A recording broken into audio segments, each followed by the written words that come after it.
Les ateliers dirigés, ce sont des ateliers où l'enfant a une consigne bien précise. Il y en a 1, 2, 3, 4, 5, 6, donc l'orange n'en fait pas partie. Il doit en choisir un à réaliser durant la période de l'après-midi qui dure 1 heure. Pour ça, il peut soit, quand il rentre en classe, venir chercher une de ces petites étiquettes pour faire un atelier, ou alors être dans la classe avec les ateliers autonomes, ou encore, par exemple, au coin Grims, ou à l'espace scénario, ou dans la petite armoire blanche, je retire le drap et il y a plein d'ateliers aussi dedans, la table lumineuse, bibliothèque. Alors, pour se repérer dans le temps, il a le timer ici. Quand c'est vert, l'enfant peut choisir ce qu'il a envie de faire, soit travailler, soit s'occuper à l'aide d'un atelier autonome ou dans les différents espaces de la classe. Nous ne sommes pas en fusion. Quand c'est orange, ça veut dire que les enfants qui n'ont pas encore travaillé, donc choisi d'atelier, ils doivent absolument ranger leur matériel et venir prendre une étiquette pour réaliser un de leurs ateliers au choix. Quand c'est rouge, ça veut dire qu'il ne reste plus que 5 minutes, on termine son atelier, on range son matériel et on vient s'asseoir au coin rassemblement. Si l'enfant n'a vraiment pas terminé, il laisse sa petite étiquette sur la petite boîte de couleurs et le lendemain, quand on remet les boîtes, il sait qu'il doit venir continuer. Alors, l'enfant va venir choisir son atelier par rapport à ce qu'il a fait ou pas fait. Donc là, par exemple, l'atelier vert a été terminé, donc j'ai remis les étiquettes pour la fois d'après, pour la rentrée. Donc par exemple, je sais pas moi, Timéo n'a pas fait le jaune, mais il va prendre l'étiquette jaune et il va aller s'installer à la table où il y a la boîte jaune. Ici, par exemple, on va prendre Loris, hop, qui doit aller donc à l'atelier bleu. Il prend son étiquette et un petit aimant derrière. Hop, il vient la mettre sur la petite boîte. Et alors, il écoute la consigne. Écris le mot à l'aide des alphas. Donc voilà, il sait se mettre au travail directement. Moi, évidemment, je passe de table en table pour voir si les enfants ont bien compris les différentes consignes et travaillent correctement, pour valider aussi.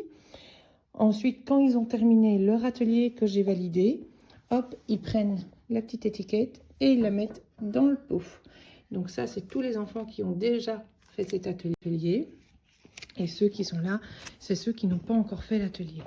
Donc moi, je sais que tous ces enfants-là n'ont pas encore fait cet atelier-là.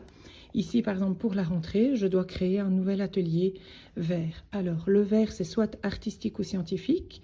Le bleu, c'est français. Le jaune, c'est vers le geste d'écriture, donc la préparation à l'écriture. Et c'est toujours le même, donc quand c'est vide, je remets. Le rouge, c'est mathématiques. Le gris, c'est informatique. Et le rose, ça peut être vraiment de tout. Ça se passe dans le teuftray. Et ça, c'est pour les préambules en autonomie. Comme ça, je suis sûre que tout le monde le fait au moins une fois. C'est pour le matin.